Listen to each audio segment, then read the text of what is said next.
बताव हो मरद के हमर तंचो ना बुझाला के बधारी में आई ना आके पूरा तनी पजिया के लेके जाई घरवा खाना बनावे के काम दी। अब बताओ हम घर के कनिया है के देखी गांव घर में टोला में तो का कही कि देखो मेहरारू सिवान में जाती आसी कपार उघार करके तनी ढक लिए जिगले ना तो केहू देखी तो पहचान जाई कि फलाना बोके पतोहिया देखा जाती है सिवान में बोझा लेवे। हाँ बोझा ले आ तनी के पूरा ले आ तनी कोनो देखत नहीं सुनू हे जिले कर ले तनी कौनो ना देखिए सन। वैसे भी अपन काम करे में कौन लाज बाटे और दूसरे के पतोहिया ना कर लिसन का खेत में जाके धान काटे लिसन तो बोझा ढोए लिसन सब कुछ करे लिसन। हम तो अपना घर के खाना बनाए खातिर पूरे न ले जाता नहीं का हो जी अपन काम करे में कौन लाज बा। ले ली हाँ मर्द हमार सही रही तो हमारा आज ये काम थोड़ी करे के पड़ी मर्दे के वजह से ना परेशान बनी हम जौन मर्द के काम करे के चाहिए तो हमारा काम करे के पड़ता है। हाँ तो भैया जाना तड़े इन साल के ऊख बहुत न बड़ियार लागल बा एकदम। अरे रोज तो पूरा हद गिरत रही। हाँ रसगर बा एकदम सरत लेकिन एक ही बात के दुख बा जवन तू राब पिया देले के ससुरा सीधा तिरछा पैखाना होत बाटे। हाँ तो काहे के ढेर पी ले कम पियल जाला गरम गरम रहल ढेर खा ले चाप के। बाबा दादा के जमाना में खैले रहनी अब उतने दिन के बाद आज है भेटाई रहा तब जनते बड़ा गरम गरम चीज खाए में बड़ा मजा देला। वैसे धके घींच देले ना घींच दे नहीं दाल भात रोज के खिचड़ी संजोग के खीसा में कहावत हो उ संजोगे से भेटाई रहा त का करबो। हाँ ठीक है कहता लेकिन तो रोज खिंचाता लेकिन जानते रे भाई इन साल बुझाता कि 10-20 क्विंटल गुड़ हो जाई तो जाए दो मेहनत का मजदूरी हो। हाँ बहुत मेहनतो कइले बनी जा ये तरना बोल देला हाय लग दी अपन नजर अपन सामान पर लागेला। ये तो बात सही कहता रे जाए दे। अरे अब का हई देख हाँ हई को अरे घूगता लहलसी कौन मेहरारू ही रे। अब हम का जानता नहीं कि कौन मेहरारू हो हम ये देखत चली ना कि कौन मेहरारू ही हो। लेकिन देखी पुअरा के गाला हो हमार हो तो का हो गई जानते रे भाई ये मेहरारू के कोई बेर देख ले बानी आ येहू बेरा फेर आइल भी पुअरा घींचे रोज रोज ले जाती है का रे। हो मर देखी जनी कावना के घोर के ही हमरा समझ ही में नहीं खिया। आज छोड़ दे जाए तो हे तना बड़ा गाला बा तनकी से लेके चल जी त का होखे वाला बारे भैया। हे पागलू नहीं खाती के बा आज भेटा गइल बड़ी फ्रंट पर आज ओकरा के न छोड़े के नहीं खे। हाँ तो जो तोड़ हम ना तोड़ब जनते बड़े हम मेहरारू से लागिला ना आ तू हवे तनी थेथर आदमी तोरा डर भय ना लागेला जन ले हम इहे को हमने भाई की हेबे ओकरा के सबक सिखा दे तुम से 100 रुपयो ले ले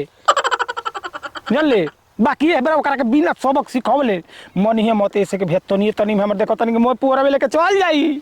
ससुरा तोरे सामान बा तू इतना डेरा तोरे रे मेहरारू नहीं हो मेहरारू के मुहे ना लागिला हम मेहरारू के सुहागरत मनाव खातिर डेरास ला जात ना हखबो आय आज डेरास ला जात रन। ए भाई देख देख तनी ओकरा की हेबर ध के ऊ हाल क देना धोबी के कुत्ता ना घर के ना घाट के ऊ हाल करी है ताकि ओकर पूरा घींचल छूट जाओ।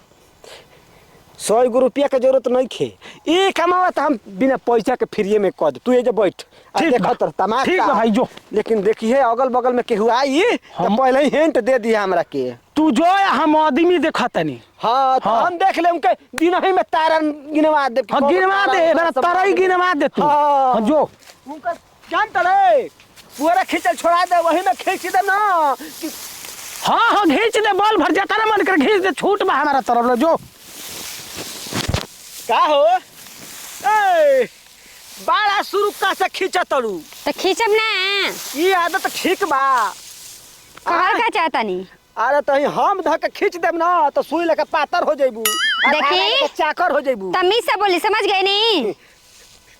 तमीज से बोले खातिर नहीं खियाई तहार रहन चाल बा ना तब साफा खोले खातिर आइल बानी। देखा तार माई बाबू संस्कार लेखन देले का संस्कार तो तोर माई बाबू ने खंदे घूग लटका देले बढ़िया तारा घर के पत्तो है लागब हम समझ गला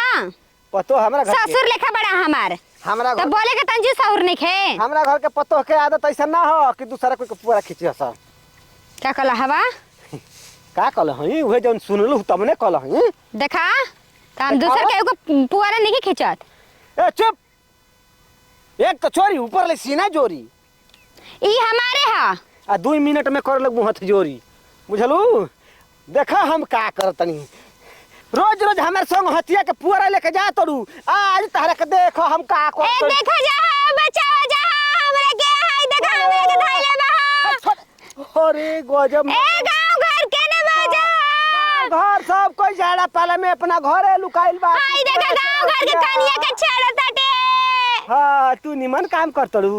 बात बतिया तड़ू का रे भैया काम फरियाल किनारे ए भैया हाय देखा ये देख ले हम इनका के बता दे तनी हम देख के परिकल छोड़ा दे तनी देखा तानी हम टेंशन मत ले ढीड़ा रे हमरे के छेड़ता ए मर्दी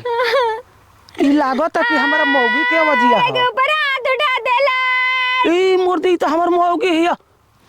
हो तरीके अरे अरे ससुरा हमर मेहरारू हिया रे अरे अरे ई करे तू आ का करे आगे ले रे आज इनकर क्वेश्चन सबक सिखैले रहती कि जिंदगी में कबो पूरा ना चोरैल रहती अरे पागला गड़बड़ हो गइल रे का गड़बड़ हो गेले अरे ससुरा ये हमर मेहरारू हिया तहन जने के जर लगत नहीं ए हमार दोस्त नहीं खे हो दादा ई थार बातार के दोस्त बा ये कहलो कि देखो मेहरारू रोज रोज घुक टांग के आवेले पूरा चोरा के ले जाले कोना में हर को तहन जने पकड़ ले बाजे छू ले बाजे कोना घर के बेटी पतो के तू नहीं खोजा ना ती कहता कि 100 रुपया ले लेकिन ओकरा के सबक सिखा दी तो हम कहनी कि पैसा का देबो यार दोस्त हवा चलिए आज आपके घर एक गोधन लेखा कुटाई करता नहीं चलो अरे पागला तोरा हमर मेहरारू ना चिन्हाली अरे तोरा से ए तार तो तोरा से कौन चीज है घुक टांग ले रहली हो उठैला थोड़ा ही अब का करी बता अरे अब ले घर अनर्थ हो गई रहित रे अब कहते कि भैया हाथ में नतियो पकड़ अगर तू रहले ठीक रहता न तो हम पुआरा उठावे नहीं ती रोज रोज ए हाला ना अरे हाला मत कर चलिए आज घर है बाबूजी के बताओ तनी चुप चल कराओ रे चुप कराओ ए, ससुर देखो सोर कबर जाई अरे पगली तो घूग तान के काहे एली हो घूग उठा के आई रहती गांव घर के बेटी पतो कोई देखे तो का कहे कि देखो कनिया निकल के पुआरा उठा के घर अरे लेके जाती है पगली। शिकायत ना होती जी हमने के खानदान के अब से तो अपने मेहरारू के अपने दोस्त ले जवन न करवावे के तवन करवा दे ससुरा हमारी इज्जत आज बर्बाद हो गई रही मतलब दूसरे के घर के इज्जत ऐसी बर्बाद करिन जा आप लोग ससुर 100 रुपया देत रहला ए भाई अब बहुत कुछ हो 100 रुपया ले रहती जतियो गई रही ससुरा कोई का पता जतियो गई रही थी जतियो गई रही हमारी जगह पता मेहरारू रही हम पति छेड़ता तो का करता ए हम कल हई ये त हमरा से टर्चर को कहता कि तो क्यों मेहरारू को छेड़ देबा जा हम ना पैसा जात खातीन हम ना जात रही लेकिन बरियाई भी देखलो हो तो ए तारे भाई। मर्द के दोस्त नहीं खे ए धनिया कहले हम ही रहनी है जाई दे बता ये कल रहला गलती हो गई मिस्टेक भारी मिस्टेक आज के बाद घर के खाना आपे बनाईम आ पुआरा आपे लेके आईम सब कुछ आपे करम हम बैठ के खाईम खाली ए भैया भैया देखो गांव घर में कोई हो मत कि ऐसन ऐसन भई रहला ए बेरा जन लन तो मैं एकदम सोच ल कि खीसा बना के छोड़ दिया ओ सब एकदम कहानी बा कहानी बना दिया सब मजा लेके जी जाई खूब मजा लिया सब भैया आ जवन मरत रहियो से तोर नर कर दू आई बढ़ जाई हाँ कहियो मत कि हमर संगतिया अपने मेहरारू पर दौड़ा देल रहला हमके कबो मत कहिए कौन तेल लगावेली हई बम फूल के और हाथा बड़ चिकन रहल हमर दिए हाँ हाँ पकड़ाते ना रहे सोलक देत रहे तरे तो चिकन चिकन तेल लगावे ले चिकन चिकन खा ले फिर हमारे छुआ, के खियावे छुआ। नहीं न लेकिन का अंची शर्म नहीं लागत जी आपके ए एगो बात अब सुनो। मत छू भाई ए मर्द हम देखो वो नजर से नहीं किछ हुआ अच्छा, अच्छा। हई मेहरारू से पूरा झोकाव तड़े मोल हाथ है करिया हो गए नाम बतो तो मोल बैठल बा तोर वयस नहीं के ससुरा भैया गैस बा का भइल रे गैस सब दुनिया गोर मेहरारू से बियाह करला आ तू बियाह कइले के बाद पूरा पर झोकवा के करिया करबे त का होई तो बता का करे जी